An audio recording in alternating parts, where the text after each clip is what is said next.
Assalamualaikum warahmatullahi wabarakatuh. Hai teman-teman semuanya, selamat datang kembali ya di channel Studio Horor. Studio Horor kali ini akan menceritakan tentang kisah kos sementara. Cerita misteri ini bersumber dari @grisela. Lalu seperti apa kisah kali ini? Mari kita simak bersama-sama. Kos sementara. Kamu mau ngekos apa uji nyali sih? Sebelumnya, saya bukanlah orang yang percaya kepada hal-hal gaib seperti keberadaan mereka. Namun, semua itu berubah setelah saya terbangun dalam keadaan tubuh yang tidak bisa digerakkan. Mata saya terbuka. Namun keadaan ruangan sangatlah gelap gulita. Ruanganku gelap gulita karena lampu kamar yang padam. Namun karena sosok kuntilanak tersebut menempelkan matanya tepat di depanku. Halo, selamat pagi, selamat siang, sore, atau malam.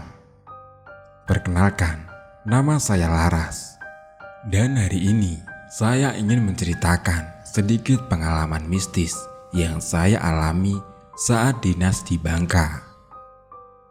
Saya ini tinggal di Jakarta dan memang tidak pernah pergi keluar Jawa.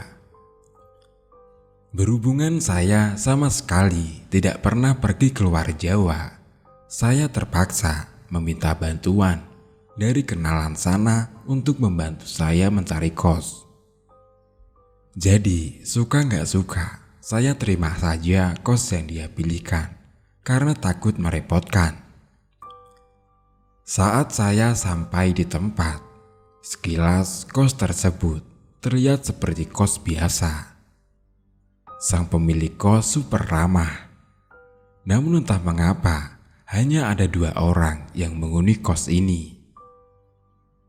Awalnya, saya mengira hal itu terjadi karena kos tersebut terletak di dalam perkampungan, yang menyebabkan kos tersebut tidak terlalu terpandang dan cenderung jarang diminati. Namun nyatanya saya salah.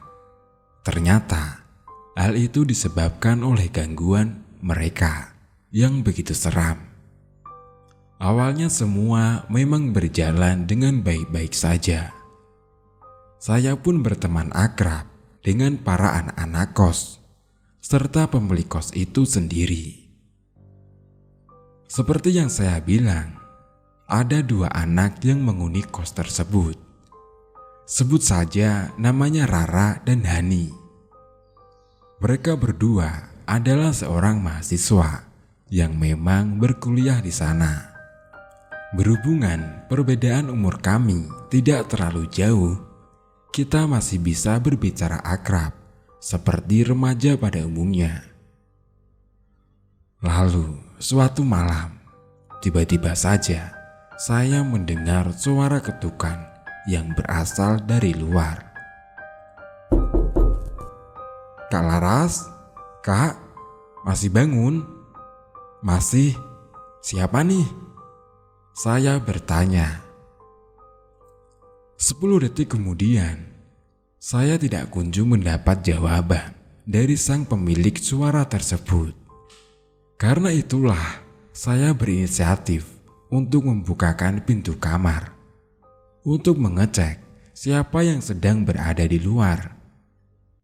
Namun baru saja hendak membukakan pintu kamar, saya tiba-tiba mendapat panggilan mendadak dari Rara dan Hani. Halo Kak Laras, pintunya jangan dikunci ya, kita masih di luar. Namun, seperti yang saya bilang di awal, kala itu saya bukanlah tipe orang yang mempercayai hal-hal gaib. Karena itulah, saya malah membuka pintu kamar sambil bertanya, "Siapa ya?" Hening, tidak ada satu orang pun yang menjawab. "Oh, halusinasi paling," gumam saya.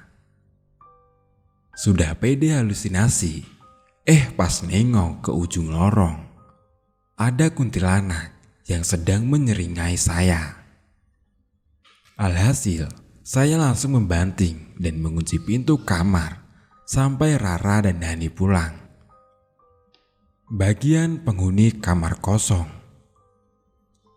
Beberapa minggu kemudian, semua berjalan seperti hari-hari biasanya. Saya menyantap sarapan di pagi hari, lalu lanjut pergi bekerja. Namun pulangnya, ada suatu hal yang berbeda, khusus hari ini, yaitu saya akan mengungsi ke kamar sebelah untuk sementara waktu. Berhubungan sang ibu kos ingin menata ulang desain kamar saya. Karena kamar sebelah masih bersih dan tidak pernah terpakai, ya saya turuti saja, toh hanya untuk semalaman. Jadi, tepat pada jam 7 malam, saya mulai membawa beberapa barang untuk diungsikan ke kamar sebelah. Hanya yang penting-penting saja, seperti laptop, charger, dan HP. Malam itu saya terlalu fokus untuk menyelesaikan pekerjaan saya. Sampai-sampai saya tidak menyadari bahwa kini sudah jam 2 malam. Berhubungan besok saya harus kembali berangkat kerja. Tentu saja saya sedikit panik dan langsung menutup semua gadget untuk beranjak tidur. Namun, suatu hal yang tidak pernah terbayangkan mengejutkan saya pada malam itu. Beberapa menit setelah tidur, entah mengapa, saya merasakan udara panas yang membuat gerah. Padahal AC kamar masih menyala dengan derajat 19. Namun entah mengapa, udara begitu pengap yang disertai oleh bau-bau aneh yang begitu menyengat. Awalnya saya mencoba berpikir positif bahwa hawa pengap dan bau aneh tersebut berasal dari luar. Ya, bisa saja kan ada yang sedang memasak terus gosong. Namun jika dipikir-pikir lagi, orang segabut apa sih yang mau memasak jam 2 pagi? Dan disitulah saya mulai merasa ada sesuatu yang tidak beres. Dan firasat saya benar. Saat saya membuka mata untuk kesekian kalinya, saya melihat 7 pocong setinggi langit-langit kamar yang sedang berdiri menatap saya dari atas. Yah, terus saya refleks, kaget dan berteriak dong. Walaupun begitu, seberapa keras saya mencoba untuk berlari, tubuh saya sama sekali tidak bisa digerakkan, bahkan diangkat. Satu-satunya hal yang bisa saya lakukan saat itu hanyalah beristighfar dengan mata yang terpejam. Dan untungnya, beberapa menit kemudian para makhluk gaib tersebut hilang dengan sendirinya. Namun tidak dengan gangguannya. Bagian kembaran Hani. Keesokan harinya, saya sebenarnya masih sedikit trauma akan kejadian yang saya alami saat mengungsi ke kamar kosong. Walaupun begitu, saya sama sekali tidak memberitahu ibu kos, bahkan Rara dan Hani. Lagi pula untuk apa? Jadi, saya memutuskan untuk menginap di kamar Hani saat menunggu desain kamar baru yang ibu kos buat. Memang sih, awalnya semua berjalan dengan baik-baik saja. Kita bermain sambil membicarakan pengalaman semasa kuliah. Percakapan kami berjalan dengan seru sekali. Namun saat itu, Hani sempat pergi keluar untuk mengambil paket. Sementara saya menunggu kedatangan Hani di kamarnya.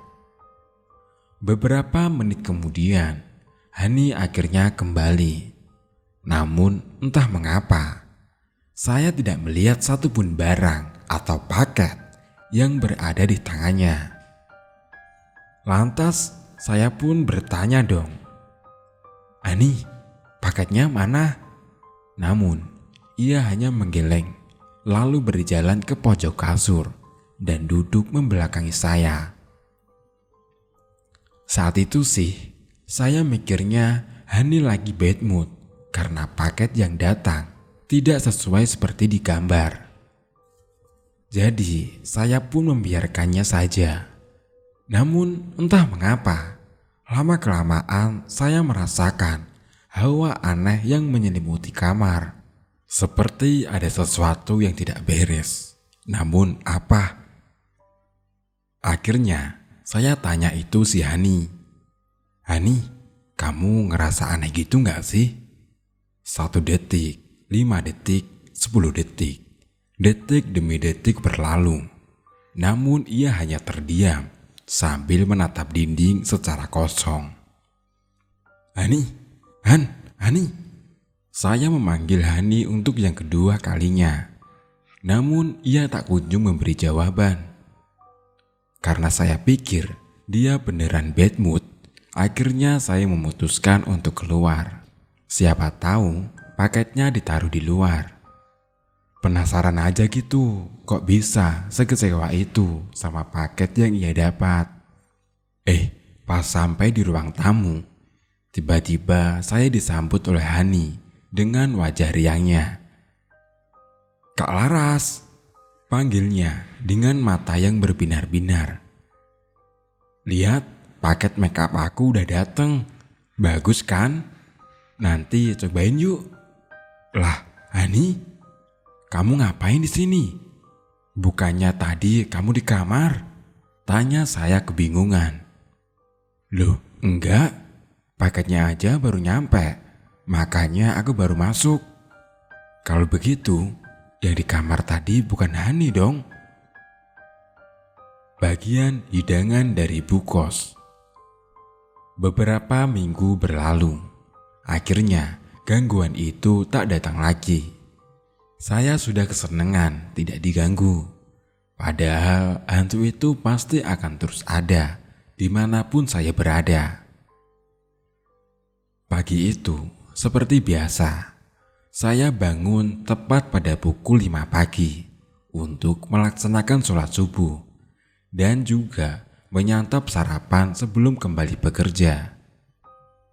Habis sholat, saya langsung saja beranjak ke dapur untuk membuat sarapan untuk saya, serta Rara dan Hani. Namun tumben-tumbennya pas ke dapur, ada Bu Kos yang sedang memasak sesuatu di sana. Bu, udah bangun?" Saya pun menyapa. Beliau menoleh dan memberi sebuah senyuman tipis, namun tidak memberi jawaban kepada saya. Berhubungan masih pagi, jadi saya kembali mencoba untuk berpikir positive thinking untuk yang kesekian kalinya. Mungkin baru bangun ya, jadi lagi malas ngomong. Begitu saya pikir. Awalnya, saya ingin menawarkan diri untuk membantu Bu Kos memasak sarapan.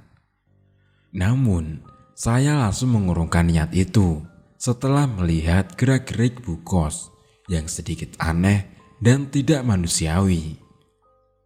Selama memasak, Ibu Kos terus menggelengkan kepalanya ke kiri dan ke kanan secara cepat tanpa henti. Sampai menegur saja, saya sudah tidak berani.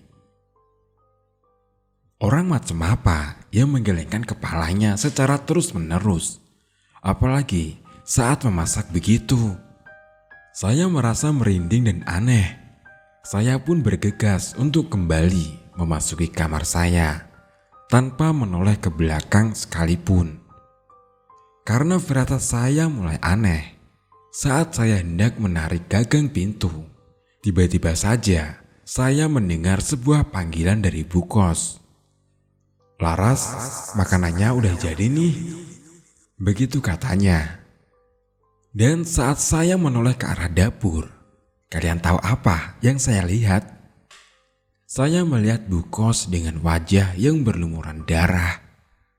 Dan apa yang berada di tangannya bukanlah hidangan sarapan pagi, melainkan kepala anak kecil tanpa mata dan mulut, hanya hidung dan sisanya kulit saja. Untung saat itu saya sudah berada di depan kamar. Jadi sedetik setelah melihat penampakan tersebut, saya langsung masuk dan mengunci pintu kamar dan berujung telat masuk kerja karena ketiduran lagi. Bagian lirikan maut. Setelah tinggal di kos selama lebih dari 1 bulan, saya mulai percaya dengan para makhluk gaib dan sedikit terbiasa dengan gangguan-gangguan yang datang dari mereka. Walaupun begitu, saya tidak pernah menceritakan pengalaman-pengalaman mistis itu kepada Rara dan juga Hani. Saya takut mereka malah ketakutan dan pergi mencari kos lain, meninggalkan saya menghuni kos ini sendirian. Lagi pula, saya bisa menghandle hal ini sendiri. Namun, lagi-lagi mereka mengganggu saya saat sedang bergadang di malam hari. Jadi, malam itu saya memang memaksakan diri untuk menyelesaikan semua pekerjaan pada hari itu juga. Berhubungan keesokan harinya, Rara dan Dani mengajak saya untuk berlibur ke pantai. Jadi daripada pusing mikirin deadline, mending selesain pada malam itu juga. Di sela-sela pengerjaan, tiba-tiba saja saya mendengar suara keras dari jendela. Suara itu terdengar seperti lemparan batu yang mengenai jendela. Namun saat didengar secara teliti, suara tersebut lebih terdengar seperti suara seseorang yang sedang memukul-mukul jendela. Awalnya saya mencoba untuk tidak menghiraukan hal tersebut dan fokus kepada kerjaan. Namun lama-kelamaan, suara itu semakin mengeras dan membuat saya risih. Merasa sedikit kesal, saya memberanikan diri untuk mencari sumber suara tersebut dari luar jendela. Saat saya melihat ke arah depan, memang tidak ada apa-apa. Namun, saat saya membuka jendela dan menoleh ke arah kanan, betapa terkejutnya saya saat melihat sebuah pocong berkain kafan lusuh, muka hancur dengan mulutnya yang mengap begitu lebar. Astagfirullahaladzim. Saya refleks membanting jendela dan buru-buru menutup gorden. Lalu langsung berlari bersembunyi di balik selimut. Saking paniknya, saya bahkan lupa untuk mematikan laptop. Yang saya pikirkan hanya tidur dan tidur. Pokoknya saat itu, yang saya inginkan hanyalah mata saya untuk segera terpejam agar tidak melihat sosok pocong itu lagi. Bagian bukan guling biasa. Dan ini adalah salah satu kejadian terakhir sebelum saya akhirnya memutuskan untuk pindah kos. Lagi-lagi, kejadian mistis yang saya alami terjadi pada pagi hari, sekitar jam 3 kala itu. Saya merasa sangat lelah setelah menjalani hari yang sangat panjang, terjemur di bawah terik sinar matahari. Saking lelahnya, saya bahkan tidak sempat untuk merapihkan barang-barang.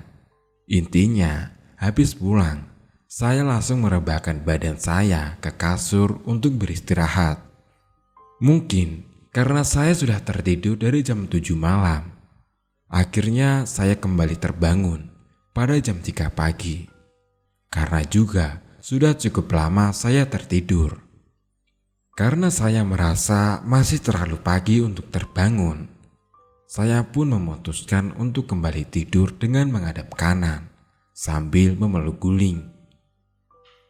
Mata sudah terpejam, namun entah mengapa saya mencium bau busuk yang begitu menyengat dari depan. Dan saat saya membuka mata, ternyata apa yang saya peluk bukanlah guling, melainkan sosok pocong yang begitu mengerikan. Melihat penampakan itu, saya sontak berteriak dan berlari ke kamar Hani. Hani, buka pintunya Hani. Saya menjerit-jerit. Untungnya, Hani sedang mengerjakan skripsi di hari itu. Jadi ia langsung segera membukakan pintu dan mempersilahkan saya untuk masuk. Melihat saya yang begitu panik, tentu membuatnya takut dan bertanya-tanya akan hal apa yang terjadi. Namun saya bilang, rasa takut itu terjadi karena mimpi buruk yang saya alami. Bagian akhir. Beberapa hari setelahnya, saya pun memutuskan untuk pindah ke kos lain yang lebih dekat dengan tempat kerja saya. Hani dan Rara sempat menangis semalaman saat mengetahui kabar tersebut. Namun ujung-ujungnya mereka merelakan kepergianku. Soal alasan sih, aku tak beritahu. Namun saat saya sudah memasuki taksi, saya sempat melihat ke arah kos untuk terakhir kalinya. Dan kalian tahu apa yang saya lihat? Saya melihat 7 pocong yang berdiri secara rapi, melihat saya dari halaman rumah. Sampai detik ini pun, saya masih tidak mengetahui alasan mengapa saya diganggu. Mengapa ada banyak hantu yang tinggal di sana? Dan apa yang sebenarnya buku sembunyikan? Berhubungan saya memang tidak ada niat untuk menceritakan kisah itu kepada mereka. Namun yang pasti, kos tersebut begitu seram dan menyimpan begitu banyak misteri. Begitulah akhir cerita mengenai kisah kos sementara. Terima kasih juga buat teman-teman yang sudah mendengarkan maupun melihat cerita dari Studio Horor. Wassalamualaikum warahmatullahi wabarakatuh.